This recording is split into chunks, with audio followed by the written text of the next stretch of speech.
बिस्मिल्लाहिर्रहमानिर्रहीम। सब तो पहले तमाम वाली बार शौकीन हज़रात नु फैन ऑफ अफरीदी जो तरफों अस्सलाम वालेकुम। शौकीन हज़रात इंतजार दियां घड़ियां हुई खत्म। इंशाअल्लाह उल अजीज बफज़ल खुदा बशर्ते जिंदगी इसे महीने दी 27 तारीख बार मौका बरवाना सपोर्ट स्टेडियम नज़द किले वाला लियाकत चौक पंजाब पाकिस्तान दियां दो मायाना टीमां दे मबैन flood light challenge show match वटू क्लब दा मुकाबला अल कमाल बरवाना क्लब जी। शौकीन हज़रात गल सुनिए जरा तवज्जो नाल।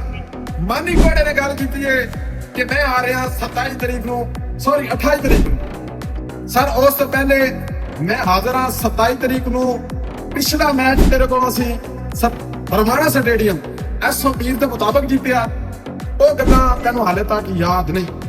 बकाया वीडियो की गल की है कि तेरी वीडियो प्रॉपर नहीं आई, कुछ मसरूफियत की वजह तो मैं वीडियो पोस्ट नहीं कर सकिया।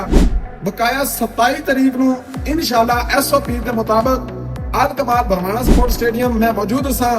फिर मैं इंशाअल्लाह रंग भरांगा और तेन दसांगा रंग किस तरह भरींदे ने। परेशान नहीं होना, याद रखना 27 तारीख अल कमाल बरवाना स्पोर्ट स्टेडियम। साडे बहुत ही प्यारे भाई जनाब मोहतरम आशिक तनवीर बरवाना साहब और साडे नाल मौजूद सा मियां तनवीर बरवाना साहब। लव यू जिंदाबाद, याद रखना।